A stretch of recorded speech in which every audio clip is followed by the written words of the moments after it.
जय हिंद, जय समाजवाद। साथियों, जिस तरह से पूरे प्रदेश में समाजवादी पार्टी और माननीय अखिलेश यादव के प्रति लोगों का जन विश्वास, भरोसा और आशीर्वाद मिल रहा है, इससे भारतीय जनता पार्टी के लोग भयभीत होकर चुनाव को टालने का प्रयास कर रहे हैं। मुझे खुशी भी इस बात का है कि लोकतंत्र जिंदा है, इसका एहसास मोदी और योगी को दिला दिए। ओमिक्रॉन को फैलाया जा रहा है, सरकार का ये नजरिया है कि इसको फैलाकर किसी तरीके से चुनाव को टालने का प्रयास किया जाए।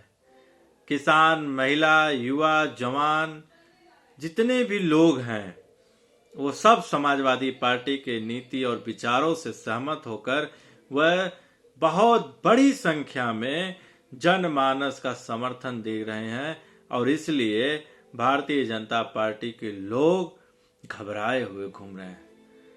साथियों, पेपर भी लीक हो रहा है, एग्जाम भी नहीं कराया जा रहा है और ठंडी में कैसे लोग अपने सेंटरों पे गए इसकी कल्पना मैं कर सकता हूं, क्योंकि मेरे जानने वाले भी बहुत सारे लोग, महिलाएं खासकर, इतना परेशान हुई और सुबह पेपर लीक हो गया, फिर उनको आना पड़ा। आज महंगाई इतने चरम पे है कि महंगाई का तो बात ही मत करिए। दुनिया की सबसे महंगा देश बना दिया गया, क्योंकि सब चहेते उद्योगपति मोदी के हैं और सारे चीज, ये कृषि ही बचा था। ये तो मैं धन्यवाद देता हूं इस देश के किसानों का, इस देश के नौजवानों का, जिन्होंने डट कर मोदी जी का मुकाबला किया और उस काले कानून को वापिस करने पे मजबूर किया। मैं बताना भी चाहता हूं कि जिस देश में स्वास्थ्य, शिक्षा, सड़क, रोटी, कपड़ा, मकान मूलभूत आवश्यकता माना जाता था, आज वह इतना महंगा हो चुका है कि कोई आम आदमी या गरीब व्यक्ति कोसों दूर है। मगर यह सरकार केवल ओनली वन झूठा प्रचार, मगर मैं दावे से कह सकता हूं कि इस बार 2022 में खदेड़ कर बाबा को मठ में भेजने का काम पूरे प्रदेश की जनता करने को तैयार है। इस ठंडी के मौसम में जहां दिन में लाइट मिलनी चाहिए लोगों की सिंचाई के लिए, वहां रात को बिजली मिल रही है। दिन में 1 घंटे, 2 घंटे, 1 घंटे, 2 घंटे, और ये किसानों की आय दुगनी करने की बात कर रहे हैं। जो 50 किलो बोरी में 5 किलो चोरी कर लिए और 45 किलो की बोरी हो गई और दाम भी बढ़ गया खाद की, बीज की, वह किसानों की आय दुगनी करने की बात कर रहे हैं। वो तो हमेशा चाह रहे हैं कि वर्ण व्यवस्था लागू हो और ये देश के दबे कुचले, शोषित, वंचित अपने अधिकार को न पा सके, वो बराबरी पे न बैठ सके, वो समता मूलक समाज जो समता और समानता की बात करता है संविधान, उसके तहत वो बराबरी पे, कुर्सी पे न बैठ सके।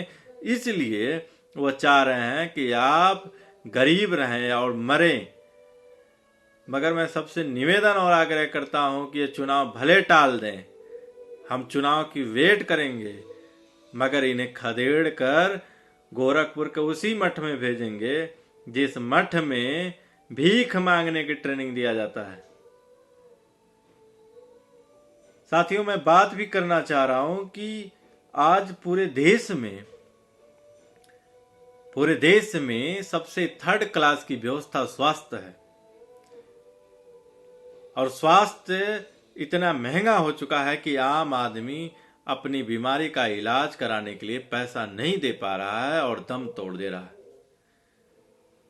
शिक्षा इतनी महंगी है कि लॉकडाउन के फीस भी प्राइवेट के स्कूल वालों ने लिया, मगर भारत सरकार और स्टेट के गवर्नमेंट, डबल इंजन की सरकार, कोई एक्शन नहीं लिया। वो तो चाह रहे हैं कि आपके बच्चे पढ़े न, आपके बच्चे शिक्षित न हो, क्योंकि जब शिक्षित होंगे और पढ़ेंगे तो वो सवाल करेंगे, वो अधिकार मांगेंगे, वो रोजगार मांगेंगे, वो महंगाई के खिलाफ बोलेंगे, आपके सारे काले कानून का विरोध करेंगे तो इसलिए आपको पढ़ने का अधिकार नहीं देंगे। इसीलिए वो महंगा कर रहे हैं कि ताकि आम व्यक्ति वो पढ़ न सके। मगर मैं तो धन्यवाद देता हूं कि इतनी अपार जनसभा, इतनी अपार समर्थन माननीय अखिलेश जी के विजय रथ यात्रा को मिल रहा है पूरे हर जिले में, कि जिससे भारतीय जनता पार्टी की एजेंसियां भी दिल्ली से आके चुनाव लड़ रही हैं। साथियों, हमें खुशी भी इस बात का है कि आपके पास अगर 500 रुपया होगा तो उसकी भी तलाशी ली जाएगी और उसका भी इनकम टैक्स जमा करने की नोटिस आपको दिया जाएगा, क्योंकि आप समाजवादी हैं, आप लोहिया और अम्बेडकरवादी हैं। क्योंकि अब अम्बेडकरवादी विचारधारा जब से एक हो गया, लोहिया विचारधारा के साथ जुड़ गया, उस दिन से भारतीय जनता पार्टी के लोग नींद की गोली भी खा के नींद नहीं ले पा रहे हैं। हमें खुशी भी इस बात की है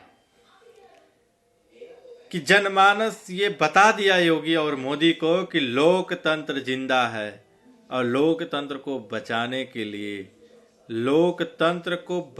के लिए और भारत की रक्षा करने के लिए गद्दी से बेदखल भी जनता करेगी। मगर साथियों, मुझे बहुत गर्व और विश्वास के साथ मैं कह रहा हूं कि आने वाला कल आपके हाथ में है और आने वाले कल को आप बचाइए। जय हिंद, जय भारत, जय संविधान।